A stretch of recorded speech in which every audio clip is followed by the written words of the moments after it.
right. Here I am. I'm JB. I'm Joey.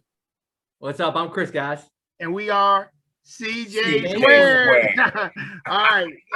Hey, third episode. We got a good show for anybody watching, anybody listening. Right? Got some good stuff here tonight for you. First, we're going to talk about this, the Final Four, what happened this weekend. And first question on the board, what is your take on the Final Four? I'm going to throw it to you first, Chris. It was a heck of a game. First game wasn't great, but the second game we got maybe an all-time classic.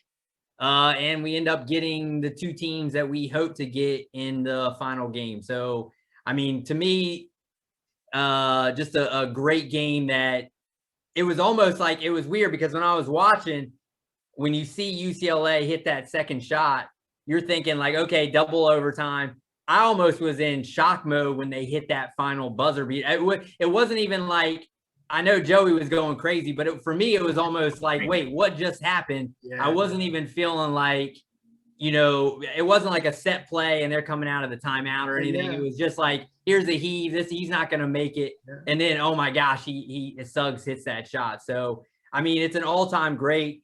They kind of let me down. I thought they would roll against UCLA, but it just show you that they can be beat. Yeah. But generally, you always look at these great teams that have won, and they always have a game that out of nowhere gives them trouble. Yeah. And UCLA was able to kind of dirty it up and slow them down. And Baylor just looked just as dominant as pre-COVID Baylor. I mean, they looked like they were going to roll.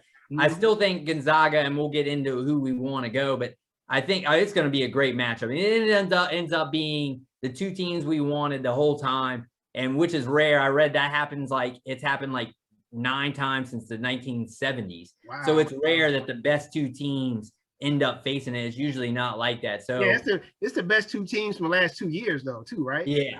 So I mean, they were the best two teams last year, too, basically. Yeah, I mean, it's rare that this happens. So for us, it's a treat. It's going to be, hopefully the game lives up to the hype, but just, you have one game that, it was a 5-point spread. And that game, I think at one point it was 8-6, and then it ends up not even I think they were up by 20 at half, so 25 at half, 25. Yeah. I mean, that's ridiculous. So I think Houston might have obviously been overvalued. You look at who they had to beat. They ended up playing no single digit seeds in their walk to, so they could have been overvalued. And Baylor, I mean, everyone talked about the Villanova game being close. They smoked them, in the end they beat them, they covered. So, I mean, it was just a great game, an all-time classic, and one they're going to be showing that clip, for years to come. Forever. One shining moment, right? They be showing that exactly in the one shining moment video. Okay, what do you think, Joey? Or you just going to piggyback on Chris? two quotes. One of the greatest quotes of all time by Denny Green. The Bears are who we thought they were. The Baylor Bears smoked Houston. So I'm just going to leave that right there. The Bears are who we thought they were. And to quote another great quote in sports history, the great Bart Scott, anybody can be beat. When he was when they went into Foxborough, they smoked the Patriots. That's what UCLA was definitely thinking. Oh yeah, definitely. When they played the Zags, and it definitely seemed both paces that both of the teams had their actual pace going at some point during the actual game. Yeah, the Zags had their thing going a couple minutes, then UCLA had their thing going. That dude Tiger, he can control that offense for Campbell and the other kids. Campbell controlled it. Absolutely. He was in a zone, right? He was. Yeah. Got his shot wherever he wanted. The Gonzaga defense could not do a thing with him. Could not do a thing with him. But in the end, Gonzaga had the better athletes. They had, and of course, what Chris said, one of the biggest moments in college basketball history. UCLA is not a freaking Cinderella. They are UCLA. Of course, they were a number 11 seed, but they are not a Cinderella. I'm just wondering, I wish if they were a number 2 seed or a number 3 seed, maybe that shot is better than Christian Laettner's shot. Maybe. Oh, okay. But since they're a number 11 seed, they're Christian Laettner, Kentucky or Connecticut? Yes. He has some good ones. Even though I hate Duke, I gotta give credit for those shots. Absolutely. If UCLA was really UCLA, then that may be the greatest shot in tournament history. It's still a great shot. It's still a great shot. And it was an amazing moment. Well, Gonzaga to me has to win though. If to make it, that would be their push. If they win, that's their push to get to. If they lose, then it's a great shot, but it's not. I think that they still have to win in order. They got to close it out. It's up there. I mean, like some really good shots in the final. I mean, it's a good shot, but it's still the semifinals, right? It's not a Chris Jenkins shot. Yeah, I still right. It's not a Keith Smart shot, right? It's not a Hakeem Ward block. Right. Here we go. I made 2 Syracuse references back then. Yes, here we go. Yeah, but hey, all time, you said all time great moment in basketball. I think honestly, both you guys made some awesome points, right? About Gonzaga and about UCLA. And my takeaway from both games is, the better teams won. And now we get in the matchup that we want, right? Yeah. I'm waiting to see these Baylor guards match up against Suggs and Kispert from Gonzaga, and I want to know how Baylor is going to slow down Timmy. This guy, his dunks, he goes like this and those hands up all the time. Underrated. I think going into this matchup, I saw Gonzaga's averaging like 90 points a game.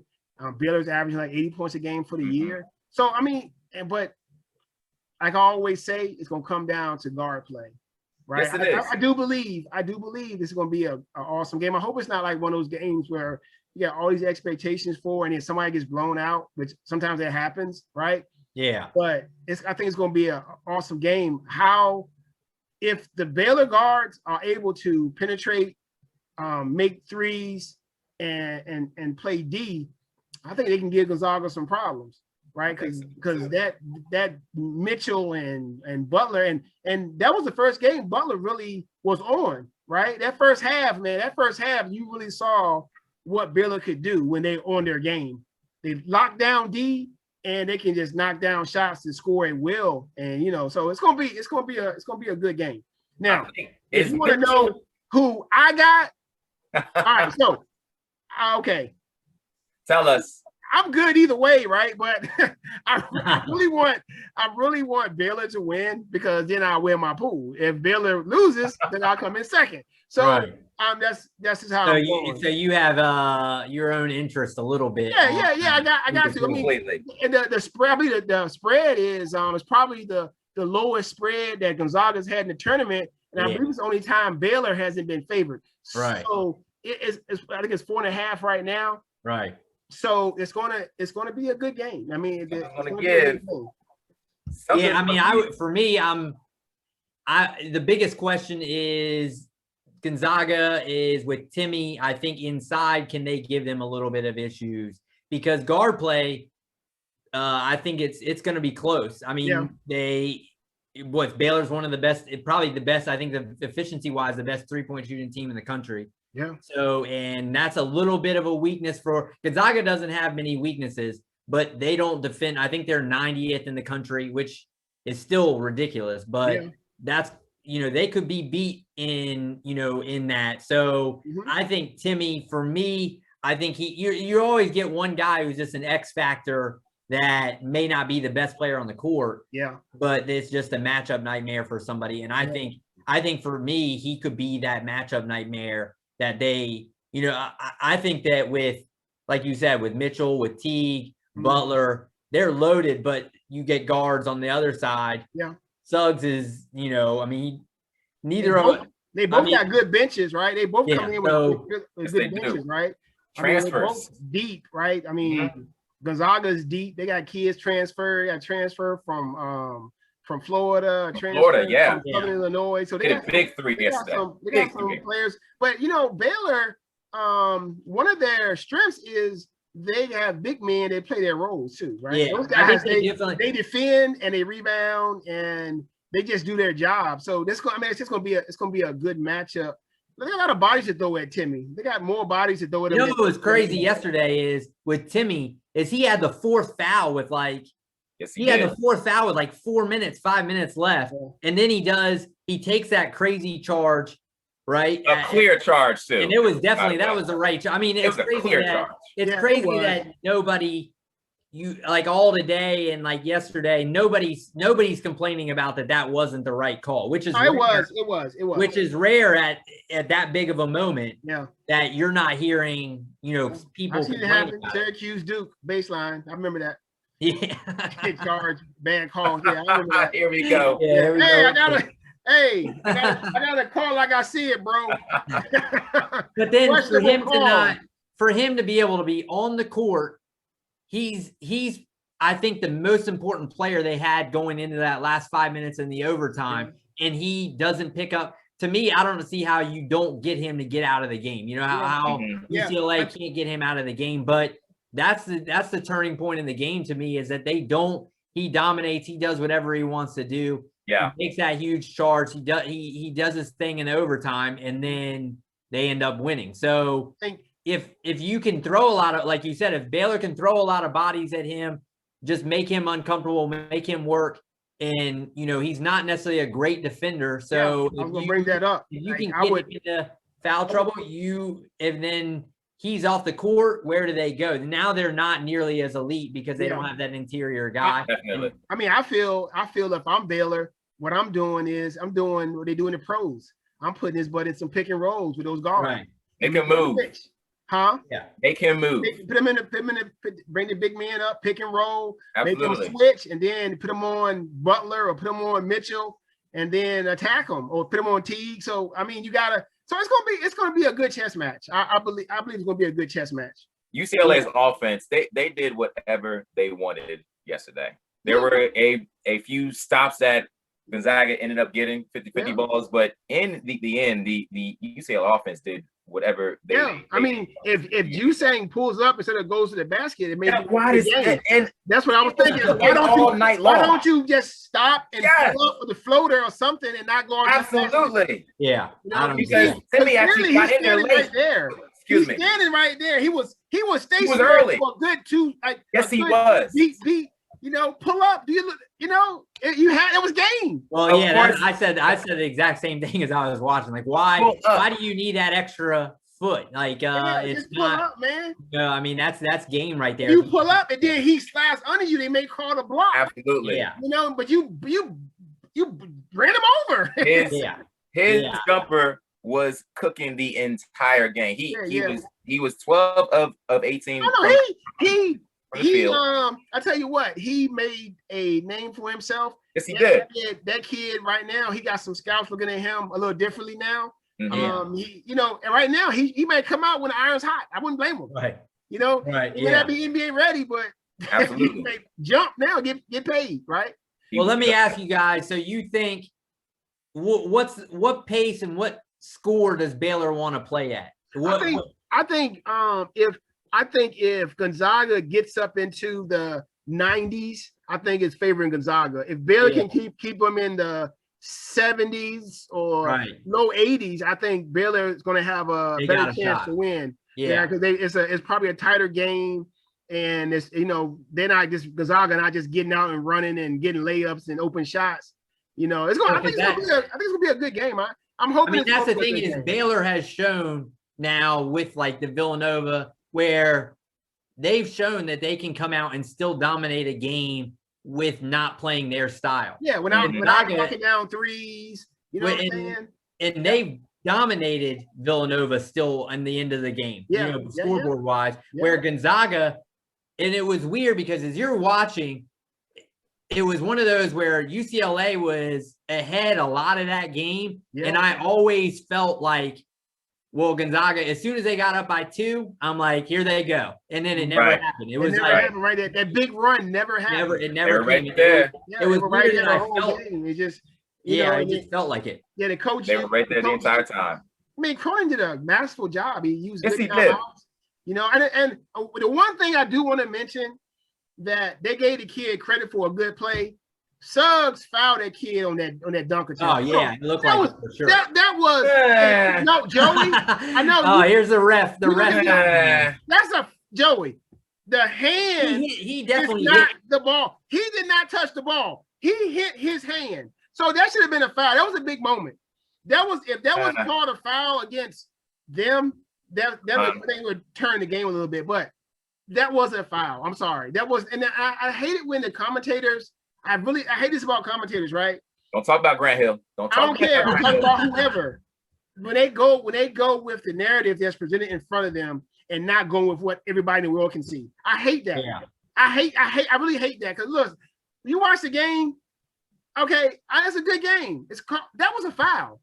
I mean, they missed other calls, but that was a clear foul because he didn't hit the ball at all. Yeah, but in real time, I only noticed it. Bang. At least I only noticed it. Yeah, I know. I'm saying yes. I know that it was a bang bang play, but it was a foul. Yeah, I agree, but I think that it's a tough call right there because it looked like a block in real time, but so maybe to the ref. I thought it was a foul in real time. But see, I saw how the ball moved. Yeah. Right, the kid when you going for a dunk and somebody had trying to block you from the angle he was at, right? You have to foul. Right. I'm just saying, you know what I'm saying, Joey? I know what you're saying. You're not blocking that shot without getting contact. Right. Even unless you are a 6'10", 7'1" guy, right? Come with the opposite hand, right? Yeah. You know what I'm saying? But then still. You're getting the top of the ball. If you get the hand on this side, normally they call foul. But anyway, I mean, so we got to actually make the pick. So you know my pick. I'm going with Baylor in a close one. Probably 3 or 4 points. Yeah. Win at the end of the game. We got some free throws going in to kind of seal the game. I got Baylor ending this historic run by Gonzaga. I think if Baylor didn't have those COVID issues, we may have 2 teams being undefeated, but it didn't happen that way. Man, that would be sweet. That would be sweet. You know, but go ahead. I got Baylor. So I've been back and forth, even from as a fan, just who I would rather see. I think I like Baylor. I like what they do. And then it's like, do I want to actually see an undefeated team? Because we haven't seen one in, I don't know, Indiana's the last one. It's 1976. Yeah. So it would be sweet to have that in our lifetime of when I'm a sports fan and, so, and I just think that Timmy will be too much inside. So I still think close one, but Gonzaga wins. So I'm just, obviously we just hope. I don't really have a rooting interest. I'll go Gonzaga, but it's all one of these is like always like you just hope it's a good game. I know this. Since you going Gonzaga, if Joey goes Gonzaga, you know what's going to happen. You know what's happening. Baylor's I'm about to pull these tournament picks up. Pull it out, JB. Pull it out. Go ahead, pick. Go ahead. Don't take them. Give me your pick, Joey, and then I'll go over the tournament picks so far. Let me just say, let me just answer, going back to Chris's question earlier. I agree with JB also. I think that Baylor doesn't want this getting up into the 90s. Yeah. They want to keep this. I think they want this to be a much slower pace. Baylor's just seem like they're all over the freaking floor. Yeah. They just seem like they're so fast. They're so athletic. I think they are the more athletic team compared to what Gonzaga is. I'm really looking forward. That's saying something because the Zags are athletic. Yes, they are. And I think Baylor is that much more. I'm really looking forward to the Mitchell-Suggs matchup because those are 2 great athletes. And you know that Mitchell and the other kid has something to prove because Suggs is supposed to be like a top draft pick. And those guys are in a low first round. Right. This is how you make your money right here. Absolutely. Absolutely. I would like to see Gonzaga win just because I like the story a former mid-major that used to just scare people. You used to be like, okay, I hope we don't get them in the first round, get them in the second round. Now they are a powerhouse. Yeah. They are a NCAA Division I men's powerhouse, and they're starting to get 5-star, 4-star recruits every year. They're sending kids to the NBA. They are a powerhouse. They are part of the new blue blood. You just want to throw them in there also. Yeah. But I think because of the athleticism of Baylor, there's not as much pressure on Baylor. I think Baylor wins this. I think. Oh no! Gonzaga. No, Joey, come on, man. Baylor wins. He doesn't want the curse. They gave me the curse. He didn't want the. No, I want you to Gonzaga. That's why I got my rally hat on. Good lucky, baby. I'm with you this time. I'm turning my hat around for Baylor now. Come on, I'm with you, baby. Come on. Congratulations. Oh my goodness. Anyway. You just won. All right. So we got our picks. We got I got Baylor. Joey has Baylor, and my man Chris has Gonzaga. You know, tomorrow night, Final Four championship, one shining moment. Gonna be an awesome game. That sounds like a theme song. Yeah. One shining moment. Yeah. Oh, and just that's a rehash. You know, we're talking about picks since the tournament, since we started. We didn't do the beginning of the tournament, but you know, next year around, we're gonna do something real fun with that. But speaking of picks, out of 22 picks, against the spread now, okay, I believe right now I am sitting at 16 out of 22. Jeez, that's ridiculous, right? Congratulations. Chris is sitting at 10 and 22. Ooh. And Joey is sitting at 5 and 22 against the spread, right? I mean, you know, I can't. If I pull it up, you know, the UCLA and Gonzaga games were the ones where I really kind of beat y'all, because you know a lot of times y'all went against Gonzaga, that big number, and then against UCLA y'all thought the Zags were going to cover. I knew it was going to be to me. I thought it was going to be a tight game. How UCLA had been playing, but anyway. And, let me just say to our millions of fans out there, millions. Yeah, since CJ Square started, I cared nothing. I used to care nothing about the actual spread. I would listen to it like, all right, I could not care any less about the spread of this freaking game or picking against the spread. Since CJ Squared has started, I now care so much more about the spread, and I promise I will improve on picking. Can't wait till we pick some college games, college football, when it's 40-point spreads. Alabama Citadel 58. I will finish. Mark this, JB. We got another hot take. Go ahead, tell me. Okay. I will finish above 500. Okay. In the fall on college football pick'em. Mark it. Okay. Mark it. All you need is one above 500. That's all I need. College football pick'em. You're gonna finish above 500. Mark it. We got it. We got it marked down. All right. Also, we got CJ Squared NBA picks this week. Once again, CJ Squared came up short. Out of let me see what we got here. I gotta take a quick peek at these stats real quick. I believe out of the 19 games, CJ Squared, we got 13 out of 19, which is not bad, but not no spread. But we gotta be better. What did we get last week? I think we had 12, right? Yeah. So we're improving, you know. Yeah. We're improving, you know. I mean, we gotta be better. Basically, we gotta start going with the picks that I make. Then I think we'll do all right. I think because Joey betting with his picking with his heart, picking on the Knicks. You all overruled me though, didn't you? No, I picked Chris jumped on the Knicks. I got the Knicks also. The Knicks versus what game? And then y'all overruled me on the Raptors too. You overruled me on that one as well. My bad. It's my bad. That's all good. That's all good. One night I think I got Atlanta. I don't think we did that one, right? That was yeah. So we got the last one. That was on Friday game. I think I went. I picked Atlanta, and I got overruled.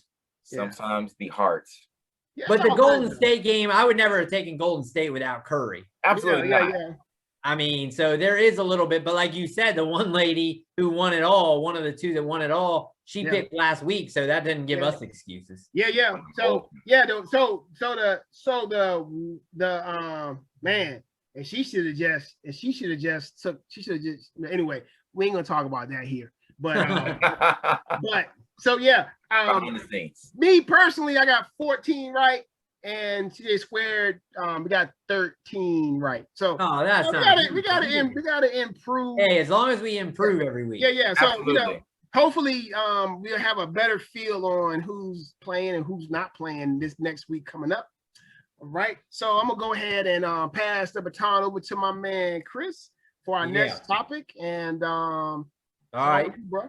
Yeah, so draft's coming up April 29th, right? So NFL draft, big, that's big here. So can't wait. what we decided to do was we're gonna do our own mock draft, and each week I don't know how we'll break down the second and third weeks, but this week we went, so we already know, everyone knows who pick one is. Trevor Lawrence going to Jacksonville, so we just blocked that in our mock draft. So and if you didn't know that, come on. Well, then so what we're trying to do here is what we did is we split up the picks. So Joe, we're gonna lead off with Joey. Joey is on the clock, and he'll take the New York Jets on the clock, and then we'll go through the clock. Let me get my timer ready. Let me get my timer ready for 30 seconds. Hold on, let me get my timer ready because Joey's on the clock. Yeah, so Joey, you got that timer, and it's already ready for 30, and you on the clock, bro. Got 30. Here we go. JETS, Jets. Here's what's going to happen at the second pick. New regime is coming in. Brand new head coach, brand new offense coordinator with a familiar last name, LaFleur. If you all don't know who the head coach of the Green Bay Packers is, right? This is the brother. Oh, brother. Oh, okay. This is LaFleur's younger brother. Yeah. They are looking to make a big time splash. I've heard word that maybe we should keep Sam Darnold. Maybe he is still a franchise quarterback. Your time is up. Make your pick. Here it is. Will be Zach Wilson from BYU. Oh, okay. All right, lock that in. Lock it in. Zach Wilson. All right. So then hold on. All right. You lock it in? Yeah, I locked it in. I got Zach Wilson. I got the Jets taking him. New regime. We've got the San Francisco 49ers have traded up to the third pick. So I'm on the clock here. Yeah, that clock is already going, bro. All right. So for me, you trade up. They need a quarterback. They're definitely taking a quarterback here, and it really comes down to which one they like. For me, I think Lance may have the higher ceiling. I'm not really sure, but I still think Justin Fields is the better player here. I think the Niners go Justin Fields with their third pick. Oh, okay. That's a I mean, I've been hearing that the Niners like Matt Jones a little bit better, but hey, don't let me. And I have read that, but I just think he's the way the league is trending. There's very few dinosaurs back there that just don't run. Yeah. I think you got to go with a guy who at least is pretty athletic, where Mac Jones, even though the Shanahans love Cousins, who couldn't run at all. So maybe they go, but I'm thinking you just take the best combo of ceiling, production, and athlete, and would go with Fields. All right. I'm on the clock. I got the Falcons with the fourth pick. Now the Falcons could bring in a QB and let Matty Ice go, but nah, I think right now the Falcons are going to take a luxury pick. They're going to take the best. They'll get the number 2 draft prospect on the board.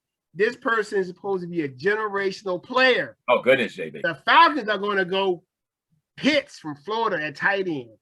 and they're gonna just make their offense more dynamic and give Matty Ice a little bit more time. Oh, see my timer going off on me too, right? The timer's going off for me, but I think the Falcons are going to go hits from Florida. All right. All right. Well, so now we've got next up on the clock, we got the Cincinnati Bengals, and that is Joey. Joey, you're on the clock. Piece of cake, guys. Piece of cake. Okay. Let me go back to 2019 first, because Cincinnati took a third-team All-American guard / tackle in Jonah Williams. They took a quarterback in 2020, Joe Burrow, who ended up getting hurt. So now the easy pick will be Penei Sewell, offensive guard, offensive tackle from the University of Oregon. Some say one of the highest rated draft prospects as far as the offensive line goes. They may have 2 bookend tackles that will protect a pretty decent quarterback in Joe Burrow. Easy pick. Good. Mark it. Bengals with Sewell. Okay. Yeah, because I would have thought no way at the beginning of the year, and the Bengals would have said no way he falls to us at, if we get the 5th pick, he's on the board still. So to me, they luck into being the 5th pick and still get their offensive tackle. I keep hearing the grapevine. The Bengals may try to bring Joe Burrow and Chase together. I don't know, but hey, that could happen. It could happen. I mean, they got some good receivers though. They still got some. I mean, lost AJ Green, but they still got that boy last year, that rookie. Yeah, Higgins, I think. I mean, and then Boyd's there, so they definitely got one. And they got a good running back, and they got a good receiving back. They got some quality players. All right, so I'm with the number 6 picks. I'm on the clock with the Miami Dolphins. They traded up and they've traded back up here to back in there. And so I think they've got to go. To me, I think they take Chase. Pitts is off the board. I think they wanted him, but he's gone. And I think, to me, you have to find out if Tua is the guy, and you're just going to give him weapons right now to just see if we give him enough and surround him with enough weapons. They signed Fuller. I think with Parker, Fuller, and Chase, that's like Cowboys. You're just loading up with talent there at the wide receiver. Cowboys? How about them Cowboys? But I think you're loading up there with and finding out, is he our guy? Chase is a unbelievable talent. Didn't play last year, but I mean, what do you have? 20-something touchdowns. 20 touchdowns, man. He was a monster. Greatest team in college football history. He and all those number one cornerbacks that got drafted, he roasted them all. So I mean, I think you have to figure out, is Tua our guy is the biggest question mark. So I think you bring in, just surround him with more talent, and then you just see if he's there. So all right. So next up, we got Detroit Lions with the 7th pick. JB's on the clock. Okay, so the Lions got rid of all their receivers. Here we go again. They brought in a brand new quarterback, Jared Goff. Trash. He's a particular type of receiver to make things happen. So this is a tough one, because you got 2 Alabama guys out there who could be the pick. But I'm gonna kind of go along with the experts on this one. And I'm gonna go with Waddle. More of a he's not the route runner that Smith is, but obviously he is, I think, a little bit more explosive. Yeah, take the top off. He's a guy who can catch and go after the run, and those are the kind of receivers that Jared Goff uses, right? Because Robert Woods and Cooper Kupp led the league in yards after the catch, right, in the NFL, both of those 2 guys. So those are the kind of players that Goff kind of uses. So I'm thinking that the Lions are going to go Waddle here. I mean, Kansas City's shown speed kills. So hey, you can't have enough kills. You can't have enough speed.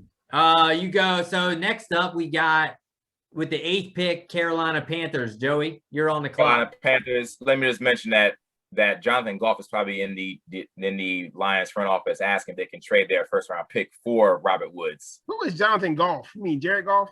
Jared Goff. Dang it, okay, all right. Asking if he can get Woods back. But let's go to the Carolina Panthers, because now we know that Carolina has been all in on trying to find a quarterback for this coming up season. They've been in every single talk for all of these quarterbacks that they're either looking to trade or looking to sign to somebody big. So they clearly are going to be going quarterback. And the next best quarterback that is going to be right here is someone that we have not seen much of. Okay. But Trey Lance will be drafted by the Carolina Panthers, and he will sit behind Teddy Bridgewater until his time comes. Panthers will take a quarterback. Nice. Yeah, I think he's probably the least polished, but I think if they have the luxury of with Bridgewater, that's a good pick because they can definitely sit him for a year and let him learn the system. So definitely, yeah. All right, so with the 9th pick, this was the one I'm struggling with. I got the Denver Broncos. I was having a hard time with this one because I don't think that Drew Lock is their guy. I don't think that, but with the way that our draft has fallen, do they jump up and take Mac Jones, who is probably, I don't think is worthy of the 9th pick, or do they? I think they're hoping somebody else falls, but with the way we have it, so I'm saying that they get a linebacker who can cover. And who are you gonna say? And go with his boy, Fika Parsons. I mean, he ran what, a 4.4?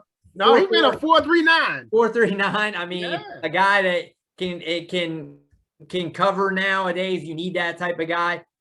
I think that they're hoping that our draft isn't true and that quarterback but the way we got it, this is how I think it plays out. They get their guy there and their linebackers that they've been coveting. And he's a linebacker because, man, last year, no Kuechly, they couldn't stop nobody. Yeah, I mean, Todd Gurley had 100 yards rushing against them, 120. And 2 touchdowns, yes, 120 and 2 tutties.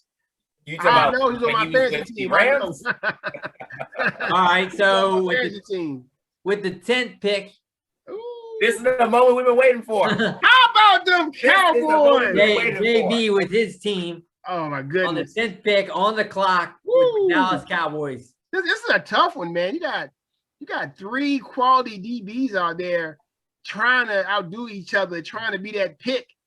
And I think the Cowboys are going to bring that Alabama backfield back together. Then they're going to put Diggs, the young Diggs. They're going to bring in Surtain to team up with Diggs. And it's going to be there. I'm seeing different names, but Surtain is the name that I'm hearing the most. I saw that Farley, I think he's going to drop a little bit because he had back surgery. And Horn is a great prospect as well, but I think Surtain has a little bit more size than him, right? And, we play in the NFC East against some of these receivers. You got to have some size and you got to have some strength and some nastiness, and I think Surtain going to bring that to the Cowboys next year. So I'm going with Surtain at 10th pick. He's got NFL blood. All right, so you want to run through what's our mock draft? Yep. All right, so like I said, we all know that first pick going to be the Golden Boy Trevor Lawrence. Let's all hope that he pans out. We got him as the top, one of the best prospects since Andrew Luck, right? They put some bodies around him, and I've loved watching him play at Clemson. I hope that he has success in the NFL. The number 2 pick, we got Zach Wilson. Tough one, right? The Jets going to go Zach Wilson. Are they going to put him on the bench, or are they going to throw him out there and play Sam Darnold? We'll see. Darnold will be traded. That will be traded. Okay. Another hot take. Another hot take. I need to get a bell or something for a hot take from Joey. Right? Hot take bell. Darnold will be traded. So many hot takes. Another hot take from Joey. Okay. So at the number 3 pick, Chris, man, Chris, that boy Chris, he don't play, right? Chris, he going with Justin Fields. Now, I keep hearing Mac Jones. What's his name, Joey? Mike Jones. I keep hearing Matt Jones, right? But we got Fields here, the 3rd pick. At the 4th pick, we got the 2nd best prospect in the draft. Everybody's saying generational tight end and Kyle Pitts. Mm-hmm. He may block. he may drop, but whoever gets him is going to get an awesome player. At the fifth pick, we got the pretty besides Lawrence, probably the safest pick I think so far, because Cincinnati Bengals definitely need a tackle to protect Joe Burrow after he got hurt this year. He threw the ball so much, a lot of hits. So we got Sewell at the fifth pick. The Dolphins bringing together Tua, giving him what many say is the best wide receiver in the draft. There's so many wide receivers out there past those first 3 or 4. I mean, there's some awesome ones, right? They'll go with Chase from LSU. I kind of went out on a limb on the 7th pick. The Lions taking Waddle over Smith just because of the quarterback. I think that Waddle fits me. I think that Waddle fits Jared Goff's game a little bit more than Devontae Smith does. Joey thinks that the Panthers are taking Lance, the quarterback from North Dakota State. They will, JB. With that, They will. Okay. And the Broncos, who from everything I'm hearing, they may trade down from this pick, right? To get something different. But now, I think they would rather trade down. Chris has them taking Micah Parsons from Penn State. Chris loves outside linebackers. Big linebacker, 6'3" linebacker running a 4.39 40. Chris loves those guys. That's right up my alley. This guy is a sideline to sideline. Right? And then we got the Cowboys trying to improve that passing defense, which was one of the worst in the league last year, by bringing in one of these top corners, even though in the past their cornerbacks haven't panned out. They're hoping that they bring in Surtain. I think they're gonna draft Surtain, but if Surtain's on the board or Horn or Farley's there, either one of those guys is gonna be good. But I think Surtain's gonna fall to them at number 10. They better take one, JB, because they got some receivers in East Rutherford. We're gonna be receivers in Dallas too, bro. We're gonna be vertical all season. Another hot take. All season. What was the hot take, Chris? I'm gonna keep repeating it. 4,200 yards. 35 touchdowns. 35 total. 35 total. Total touchdowns. That means running, receiving, and passing. Right. That's right. Okay. And how many he gonna throw to the other team? It's gonna be about 15. Okay. 15. All right. But, all right. So 4,235 touchdowns total. Okay, we'll see. Remember the nickname and dimes. All right. So next week, we'll basically revisit the.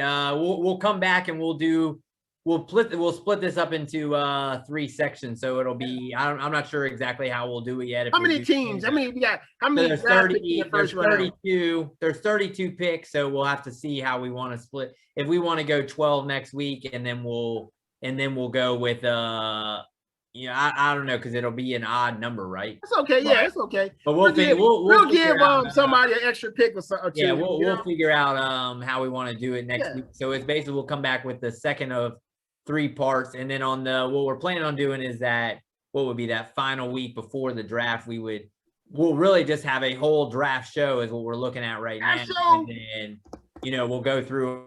May have a special guest or two for the draft show too. May have a special guest or two for the draft show. We're looking for that. That's sweet. A couple of special guests. Yeah, I mean, I'm all for that. That's a big show. Yeah, I mean, so we'll come back and this. I think it gets harder from here because I feel like, I don't know for you guys, but most of these picks, I feel like. Now, obviously, when we probably look back at this, we'll be way off because it always is. But I don't feel like we were out a little bit, but not too much. I mean, so I think these next picks, when you get into the middle teens, is where you really start to get into some tougher picks. So absolutely, I think all the picks except one were really based on need. I think the only one that really wasn't a need pick, was more of a luxury pick, was that Pitts pick. Yeah. Everything else was a need. Yeah. Pitts was, hey, this is the best player on the board. Yeah. We got to take him. I mean, and what he did on his pro day, I don't know if you can let a guy like that pass. Yeah. So it's not even, that's not a head scratcher. Yeah. The normal, like the Oakland Raiders head scratchers. That with Ruggs. I mean, yeah, I mean, Mayock. Hey, I'm a Mayock guy, Joe. Back in the day, what was a kid from Maryland that they drafted real high? Hayward Bay. Hayward Bay. Yeah, he ran like a 4.2 or 4.3 in the combine, and they definitely have a love of. Al Davis had a love of fast wideout. That's Raiders football, man. Just win, baby. Just win. So next week, I think we'll have to do a little bit more studying up because it's going to be a little bit more difficult. But and then it gets probably even harder when you get to the bottom third of the draft when you get really. Especially once a guy that we think is there, it goes off the board, then you draft for need or best player. It's going to be, it's going to be interesting. So we'll get into that next week. What pick do the Giants got? What's their pick? Where are they at, Joey? Let me see. They 11. They're 11? They're 11. Ooh, that's Joey's pick next week. I will take it. I will take it. Yeah. Because I don't know where they're going to go. Oh my goodness! I don't know. There's teams like New England. If you think about with New England is anyone above them need a quarterback? Maybe they take Jones because Giants, Eagles, Chargers, Vikings, then the Patriots. Maybe they take maybe Mac Jones falls to them, but we got some Mac Jones. So so it should be good. So we'll get into that next week. Now we're gonna go to Joey, and we're doing our Elite Eight that we do each week. Joey, you want to take CJ Squared Elite Eight? Here it comes. The most exciting Elite Eight in the entire world. Yeah, it is. CJ Squared Elite Eight and consensus always wins. Doesn't get more elite than this. Please, we need to remind everybody, you may not like how this Elite Eight goes. You probably won't. you may not like it, but remember, it's our opinion and it goes with the numbers, majority rules. That's right. It's our opinion. The topic for the CJ Squared Elite Eight this week is the best men's college basketball team within the last decade. Yep. Here are the culprits. We got number 1 seed, Kentucky 2012, number 2 seed, Villanova 2018, number 3 seed, Duke 2015, number 4 seed, Louisville 2013, number 5 seed, Villanova again 2016, number 6 seed, UVA 2019, number 7 seed, University of North Carolina 2017, and the number 8 seed, the UConn Huskies 2011. You notice I booed the Duke and the Carolina State, just so everybody knows, right? I booed them. Okay, that's cues right there, y'all. That's just before the cues, man. No. Okay, so let's start at the very top of the bracket with our number 1 seed, University of Kentucky 2012, which has players such as Anthony Davis, Michael Kidd-Gilchrist, Marcus Teague, Darius Miller, and Terrence Jones. Going against the number 8 seed, which is the UConn Huskies 2011. Kemba Walker, everyone remembers Kemba's step back. Oh my gosh. Goodness, man. Jeremy Lamb and Roscoe Smith. No. Chris, where are you going to go? I don't even think this one's close to me. I think that Connecticut team was lucky to make that run, where I think that the Kentucky team is just loaded with just NBA level talent. I mean, we don't even necessarily need to even get into the breakdown yet on the numbers of how good Kentucky was, because I think their roster is just so much better. And I think that with Kemba, his magic would stop there for me. I mean, he pretty much carried that team, but 1 versus 5. I mean, obviously Jeremy Lamb's not bad, but 1 versus 5 on that team. So I'm going Kentucky. Chris going Kentucky. So I think I'm up next, Joey. Yes, you are, JB. You got it.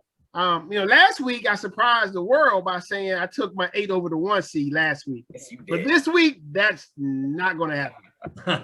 This Kentucky team had 7 NBA players. Now they're not all 7 good NBA players. It's like let's not get fooled here. But they are 7 NBA players on that team. And one of the key stats for me that kind of said, man, how dominant this team was. They were, I believe, the #1 team in the nation in opponent field goal percentage that year. Okay. They had a 16.8 point differential. Oh my! Which was dominant, right? And MLB territory. They just dominated, right? Yeah. And so definitely it's a no-brainer. It's a mismatch, right? Kimball was good, but Kimball couldn't carry him past this team. I'm right there. So I'm going with Kentucky as well. My opinion wouldn't have mattered, but I'll be right there with you also. Kentucky is through to the next round. Joey signed on with us. Oh no, that's bad luck. Let's go to the bottom of the bracket. Let's go to our #2 seed, Villanova 2018. Players like Jalen Brunson, Eric Pascal. We got DiVincenzo, Mikal Bridges. Going against the #7 team, UNC of 2017. Joel Berry, Justin Jackson, Theo Pinson. Chris. Now let me preface this with I'm a huge UNC fan. But Villanova beat us in 2016. But I still think if you look at this team, I mean DiVincenzo, we see how good he is. He was coming off. He's coming off the bench on that team. They're so loaded. Yeah. Carolina is big up front, yeah. which Carolina likes to do. They like to get out and run. I think this would be a good game. I don't know if Carolina's got the horses though to stick with Villanova here. So I'm going the Villanova squad. Yeah, I'm going Nova too, man. That we didn't know that year Villanova led the nation in points. Right? They outscored everybody, and looks like they were they had 5 NBA players, right? They had a 16.4 point differential, just as dominant as they were rolling. Kentucky team, right? And like you said, defense, the kid, I said his name wrong, the kid from Milwaukee. DiVincenzo, yeah. DiVincenzo. He came off the bench and was the most valuable player for the Final Four. Right? Oh, I remember that game. I remember it was did they play Michigan? Michigan got out early. Mm-hmm. And then once Villanova caught back up, it was just lights out. I'm definitely going with the Wildcats, the other Wildcats right here, right? He can shoot me lights out. My vote wouldn't have mattered, but I would also side with the 2018 Villanova Wildcats, the best blue blood in the nation going right now. Yeah. So Villanova 2018 is through. Let's go back to the top of the bracket. Before we go back to the top of the bracket, I have breaking news. JB, your Braves will be playing a baseball game on Tuesday. They have been the Rally Cap been cleared. Are they playing them here in Washington or are they playing in Atlanta?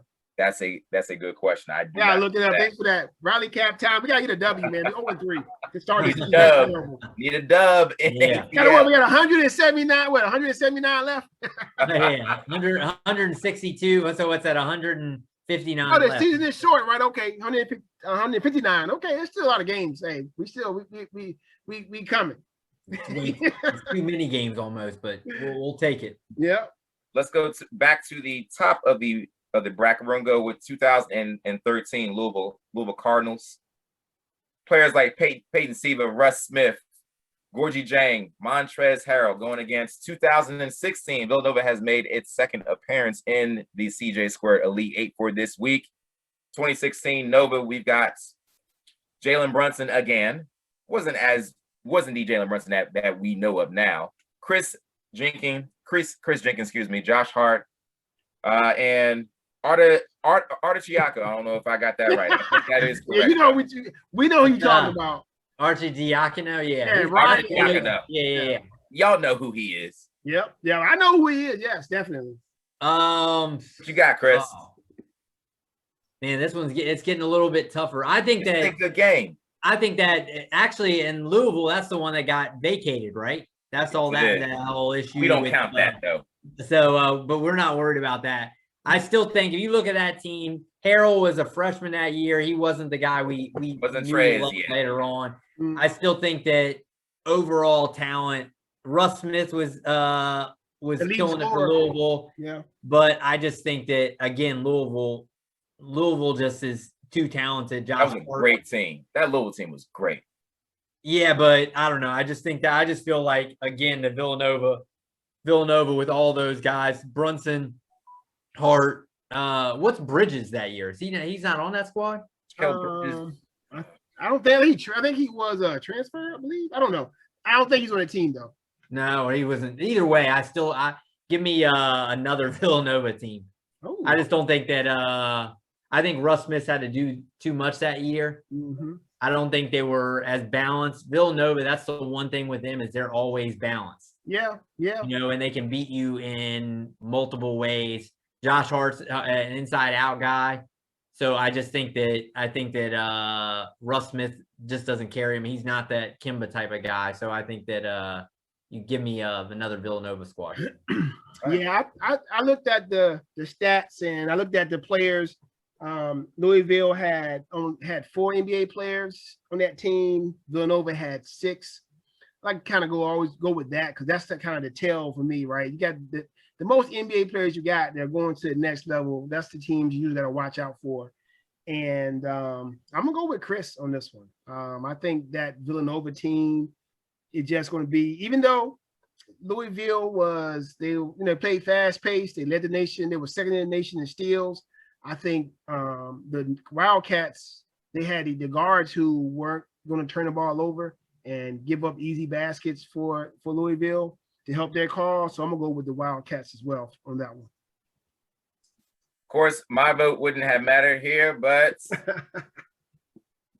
I would have gone 2013 Louisville Cardinals. Somebody out there like you. I love Rick Pitino, and why Indiana did not call him, I do not know why. I guess they want to stay irrelevant. Good luck, Indiana. Even though Mike Woodson is an excellent coach. He is. He coached your Knicks to a playoff. Yes, he did. Season, right? Yes, he did. Until Mare figured that he was going to start punching glass. Glass does not punch back. Oh, this next one, boy, this is a nice matchup. All right, now we're going to go back to the very bottom of our bracket. We're going to go with the number 3 seed in the CJ Squared tournament, the Duke Blue Devils from 2015. We got a lot of freshmen: Trey Jones, Jahlil Okafor, Grayson Allen, Justice Winslow, and Quinn Cook, versus the 2019 UVA Wahoos: Kyle Guy, DeAndre Hunter, Ty Jerome, Diakite, as well as K.A. Clark. Chris, what you got? I think this is definitely a matchup type of a normal tournament type of game where matchup wins here. Yeah. And both teams have a lot of pros on it. So, you're kind of, I think Okafor was a beast in college. He was. Tyus Jones could have fit right in there with those Virginia teams as good as he was defensively. Definitely. So I agree. I think Virginia was lucky to have won. They needed they were behind in 3 straight games and needed a couple buzzer beaters and big plays in multiple games. Mm-hmm. So I think with the way Virginia plays, they have to slow you down and their style has to win out, where I think Duke could come in there and beat you in multiple ways, and they have the better athletes, I think. So to me, I take Duke there just based on just they can beat you in more ways. Yeah. That UVA team, they played it close to the best. And that year they were the best defense in America. And the team they beat for the championship was the second best defensive team in America, Texas Tech that year. Yeah. They were the set, you know what I'm saying? That was their top 2 defensive teams went to the final that year. And Virginia Hunter hit a nice shot at the corner to seal the victory. Yeah. That game went in overtime? I think so. Texas Tech had a chance to win, but they kind of blew it. But I mean, all our list, that 2015 team had the most NBA players. It had 8 NBA players on that team, right? They have some guys. Not all relevant. They have some guys in there you don't really know about. Not all relevant. In the NBA, right? I mean, yeah, most of them are they're all like role players. There's no every single one of them. No big time guy on here in the league. But I think that team just offensively would have been able to beat them just like the Duke team of 2019 with Zion and Barrett, who didn't have as many weapons as that 2015 team had. They still managed to beat UVA 2 times that year. They beat them twice. So I'm gonna go with that. I'm gonna go with that Duke 2015. JB, you have the numbers. Did you see how much were they beating teams by? The Virginia was 15.3. Duke was 15.1. Oh, so that was that's close. Differential was close, right? Right? Yeah.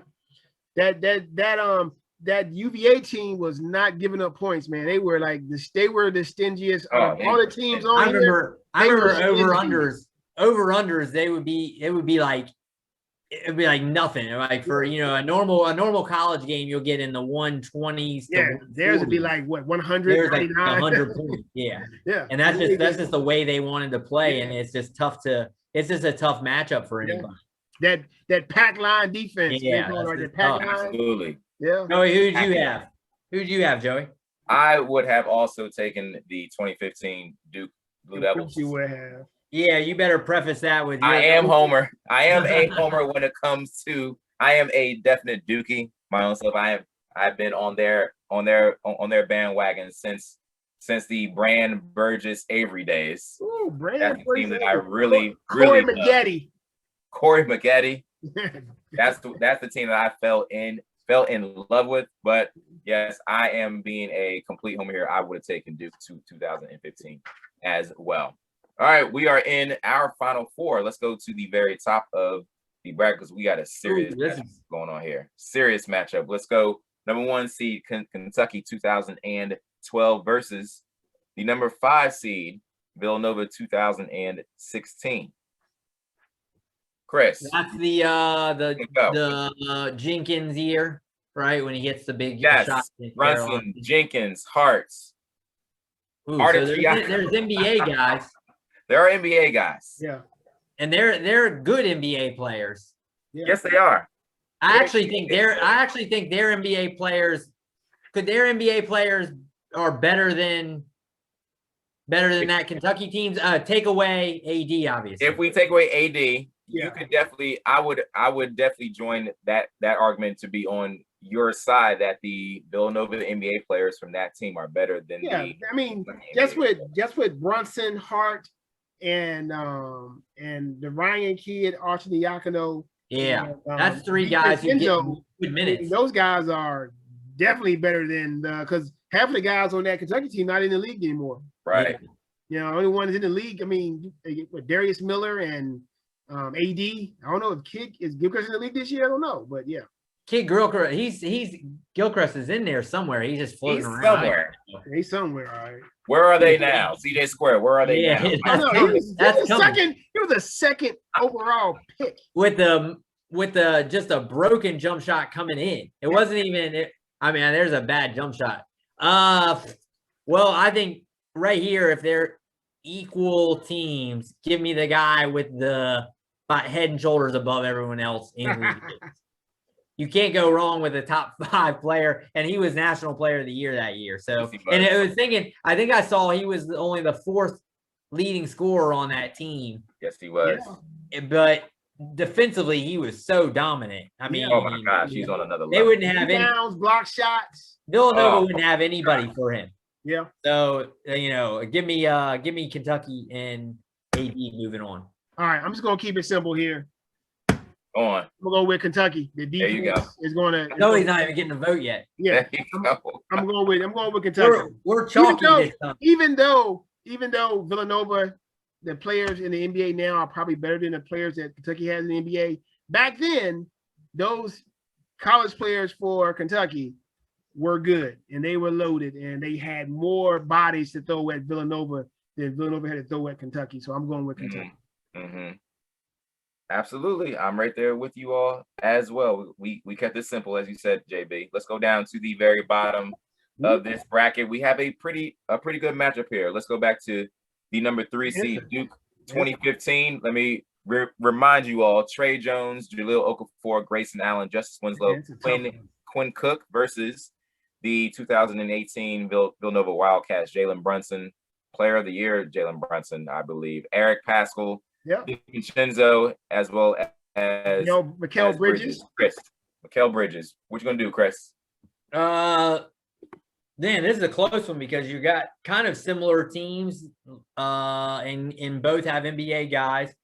But I just say that Villanova's NBA guys, not necessarily we're basing it on that, but I just think that I think Villanova is more balanced and can beat you in more ways.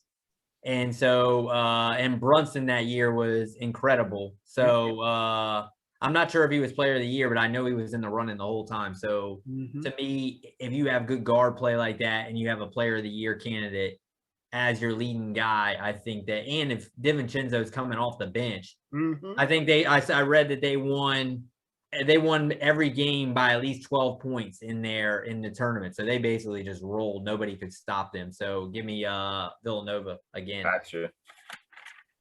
Good pick. So once again, I am going to side with Chris. Right. Yeah, and he was Chris. Just checked it. Thank you, Google. I just checked it, and he was he was National Player of the Year his senior year. He played on 2 championships. Yeah, he but I mean, when we talk about Villanova, like you said, I think mostly Duke went through the post through Okafor. Yeah. Villanova had another big guy in the post. I forgot his name. Forgot his name, but he was a pretty good basketball player too. Let me pull that roster. Yeah, pull that roster up. But they had another guy in the post that was their big man besides Paschal. And and Bridges was long, and they had, like you said, DiVincenzo, they had Booth, they had Brunson, the Player of the Year. They just, and they kind of had similar type games. Both teams were more offensive. But I think, honestly, it was Spellman. Yeah, Mari Spellman. NBA player. Yeah. NBA player. Yeah. Absolutely. So I just think that he had a cup of tea with the Golden State Warriors, didn't he? Yes, he was. Yeah. They had him and Paschal at the same time at one point. I think they may have. Yes. Yeah, last year they did. But yeah, I'm going with Villanova, man. It just, like you said, even though Trey Jones was he played some national defense in college. He did. I still think Brunson would have handled him. I still think Brunson, he wouldn't have affected Brunson the way he affected other players. Brunson was the best guard in college basketball. Yeah. He definitely was. I'm siding with you all. Nova 2018. So we're straight chalk right now. Yes, we are. Are we chalking it all the way up to the end? It's happening. This right here. We've never had a one defensive team versus the best offensive team on our list. Right? Absolutely. These two teams are complete opposites almost. One team is built on offense, the other team is built on defense. Let me remind the millions who we are dealing with in this championship game. The number 1 seed, the number 1 seed, 2012 Kentucky Wildcats. Let me remind everybody, AD, that is Anthony Davis, Michael Kidd-Gilchrist, Marcus Teague, Darius Miller, Terrence Jones versus our number 2 seed, the Villanova Wildcats from 2018, Jalen Brunson, Eric Paschal, DiVincenzo, Mikal Bridges. Chris. They had that Kentucky team had a kid on the bench who transferred to Gonzaga, Kyle Whitner. Oh, I remember that dude. Yeah, he was on the bench, man. That Kentucky team. He transferred to Gonzaga. Okay. I think he was an All-American at Gonzaga. I don't know if he was to the NBA now. Oh, wow. Okay. Yeah. Man, I want to be contrarian here. I want to come up with something. I mean, in Villanova, we're talking about balance, but I think that Kentucky team is equally as balanced at every position. I mean, man, you look at that. That's just a lot of star power there, name wise. They're just so long and athletic. Terrence Jones is long. Kid Gilchrist can shut anyone down. Yeah, we shut anybody down. Yeah. You know, Teague, Lamb, both of them played in the pros for a little bit, and then you have quite possibly the best college basketball player of the last 10 years. Absolutely. He could pretty much do whatever he wanted out there, and I just don't see Villanova having anybody for him. I mean, you look through Spellman and Pascal. I mean, we see what he does to those guys now. So, pros, yeah. I mean, I just can't see him, even if they necessarily need him to be that dominant. Right. You know, and he was that dominant on both sides. So, I would want to go different to throw it to Joey because I think I know what JB's going, but maybe he'll surprise me. But can someone just look up? Can we look up how many shots did AD take in that national championship game? In 2012, how many shots did he actually take? Because he was clearly the best player on 2012 national championship. How many shots did he take? Championship stats. Because his stat line is absolutely amazing. I just need to know how many shots. They played Kansas that year. Did that kid take? Kentucky, summary, full box score. That was old. Robinson was on that Kansas team that I was. Oh God, Tommy! Yeah, Thomas Robinson went for 18 and 17 that game. Okay. So look at AD. He went 1 of 10. He hit 1 shot. 16 rebounds, 6 points. He had 6 points. He went 1 of 10, but he went to the line 6 times. So who killed it? Deron Lamb killed it. Lamb and Teague guard play always. Right. But yeah, Anthony Davis, though, this is where he's changing the game. 6 block shots. I mean, it's a defense. I mean, 3 steals. Kansas shot 35% from the field. Right. Right. So So that's where the difference is to me is he can dominate a game like no other in this grouping. Okay. So I got it. Here you go. So Anthony Davis had 6 blocks and 3 steals. Yeah. Oh my gosh. 5 assists. He had 12 defensive rebounds. So I mean, he just so that shows you there, like no other guy, he can dominate the game without having to score. He can shoot 1 of 10 and still completely dominate a game. Larry Johnson did that back in the day. Yes, he did. He did in high school, right? He didn't take 1 shot. Right. Larry Johnson. Skyline High School, Skyline. This Kentucky team is like the 90s running Rebels. Yeah. Okay. He shut down. Remember that Jeff Withy guy? Remember on Kansas, big white center.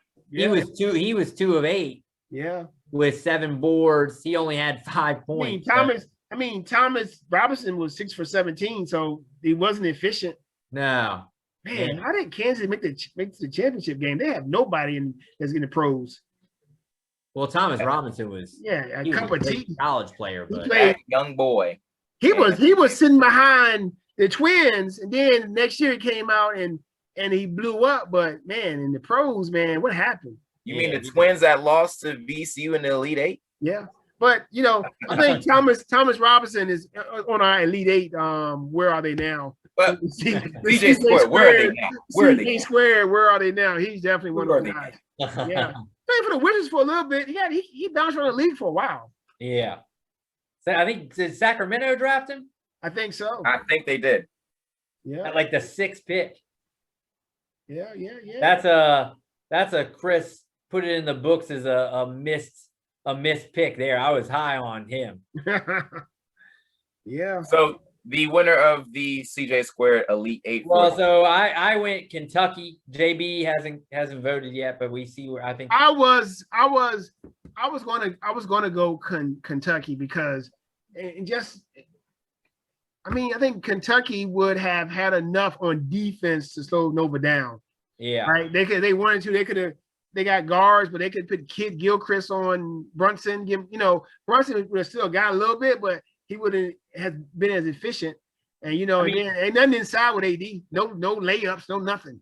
So they just don't have anything for him, and their kid Gilchrist. He's an elite defender even in the NBA when he really wants to be. So yeah, absolutely. So I think Joey, you don't even get a vote. You never got a vote. It could have just been me. You get one vote.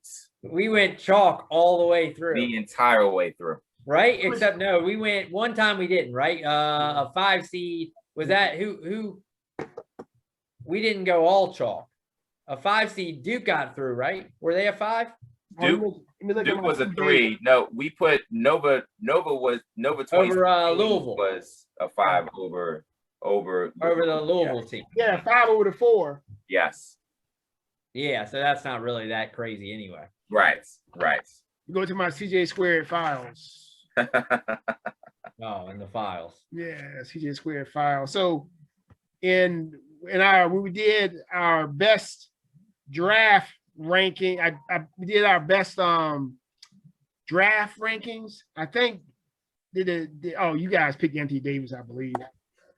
You guys love AD. It's freaking Anthony Davis. Y'all love AD, man. Yes, we do. Yeah, and I think on the first one, now we're not chalk because in our first CJ squared Elite 8, we picked Georgetown. Remember we picked Kawhi because me and you had Kawhi. Oh, okay. So I guess we haven't. Okay, yeah. Oh, that's right. Yeah, that's right. Yeah. I picked Anthony Davis. Yeah, so because we said no 1 seed is won yet. So this is our first. This is our first 1 seed winning. You are correct. But I think we knew this one coming in. Yeah. It was that Kentucky team is dominant, man.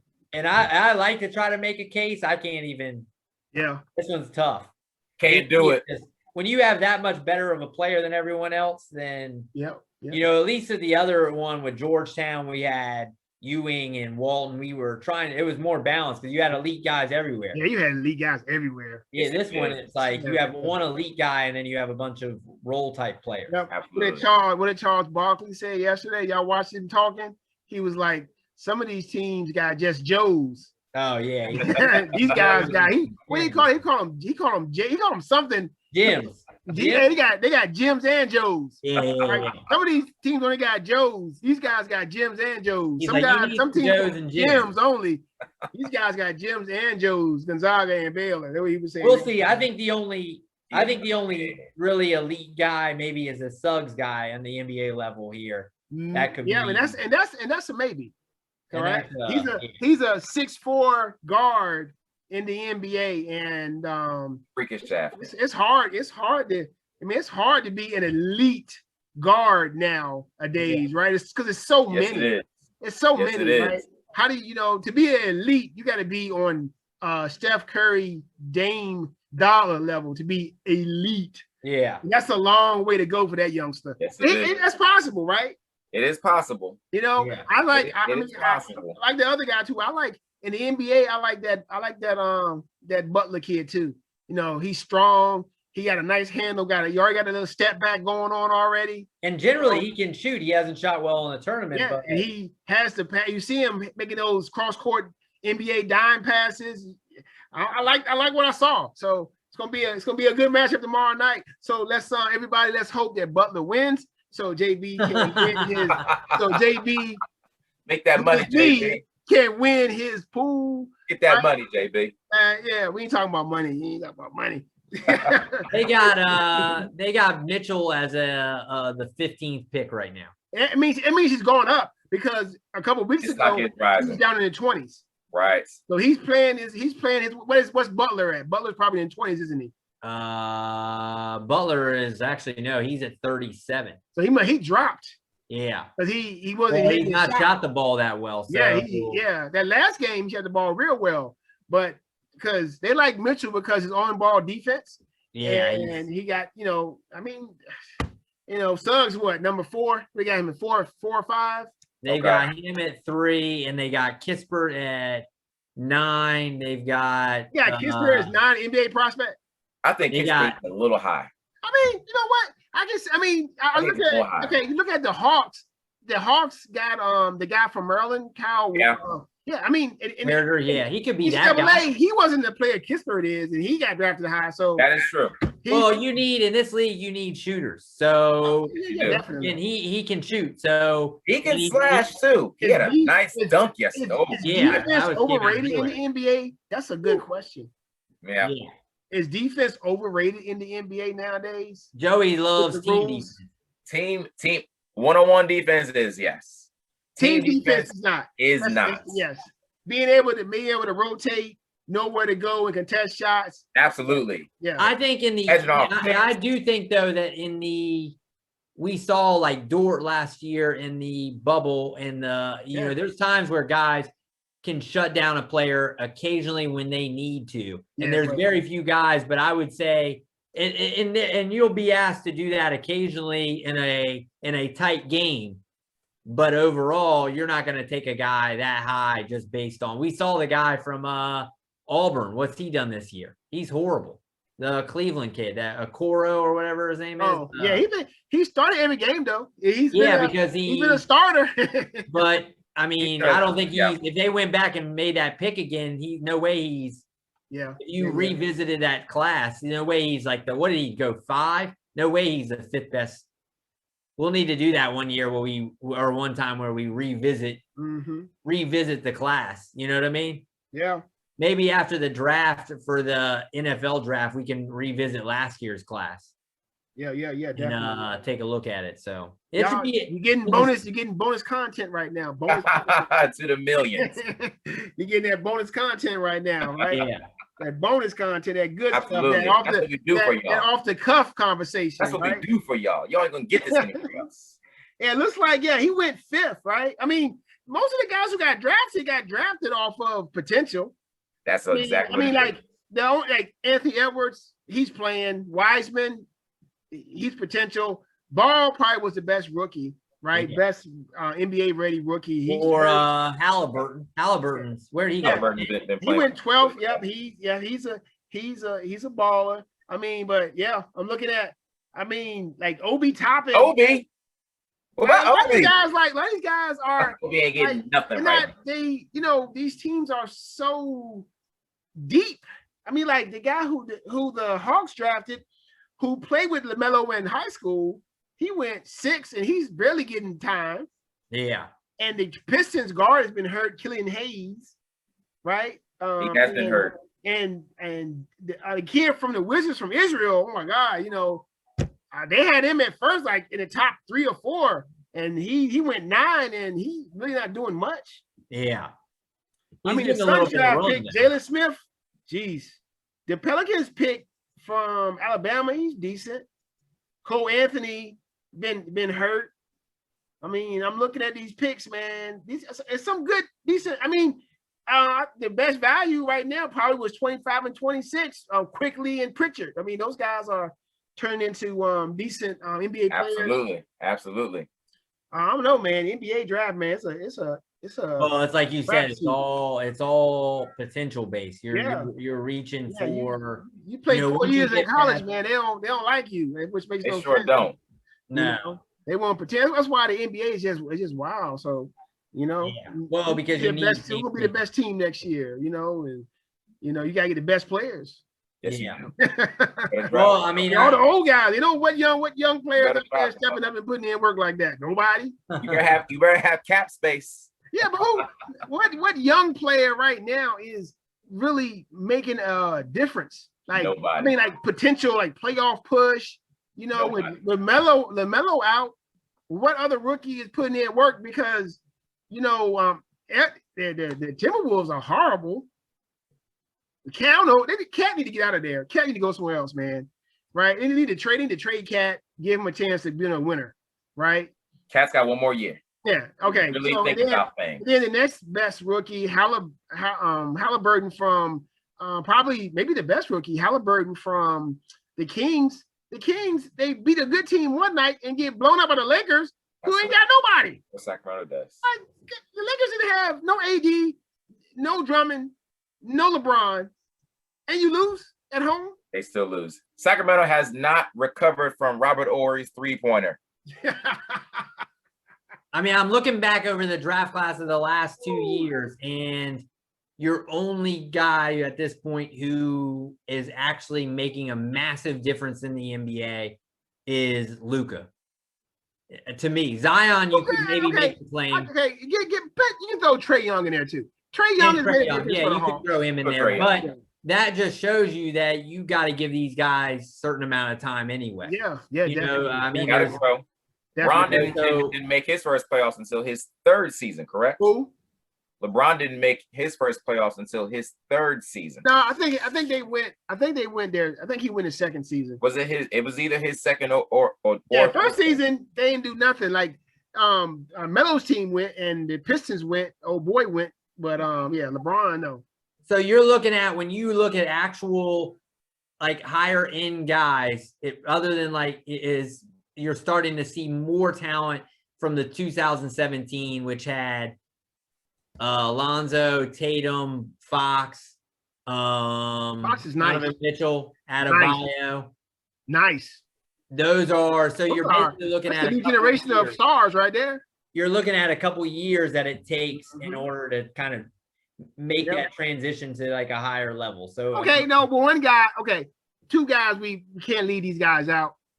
You gotta include the guys from last year. You gotta include Zion, even though his team is not winning. But you definitely gotta include the guy from Memphis. He made a big Morant. He made a big impact too. So you gotta include those. You gotta include those two guys definitely because they definitely made an immediate impact for their teams. Definitely. And like year 3 for them is gonna be a monster. Yes, he is. Monster. Anyway, and Joey Laurie Markkinen. That's my boy. He will hit an 18-footer. He'll hit a 23-footer. That's why he's going to Bobs. He's going to the bench now, Joey. He ain't starting no more. Yes, he is. They're starting Vujacic and who else they starting now? It was a bad trade for me. It was a bad trade. I may have to be looking into making a possible move. Okay. Well, hey, look, everybody. Fantasy matchups. Oh, fantasy matchups? Okay, yeah. We're gonna sign off with this fantasy matchup. Thank you, Chris. I haven't dominated Chris as I wanted to, but I will take the W. All right. I'm not even gonna talk about who's not playing because, like I said last week, there is no complaining in fantasy basketball. Whoever's on your team, that's who you play with. That's who you go with. You either win or you lose, and you just keep it moving. So, Chris, give it up. I clawed back a little bit. Did claw back. I was mad too. I'm mad. I wanted to beat you. I wanted it to be 11-2 or 12-1, and my guys you know what? Whatever. It is what it is. No, don't do me like that. Hammer don't hurt him. Oh man. Don't do me like that. I was like, oh my God. I mean, week 1 this year, I did hammer Joey. I hammered him. Hammered him. I hammered you, right? It was a joke, right? It was. I wasn't laughing.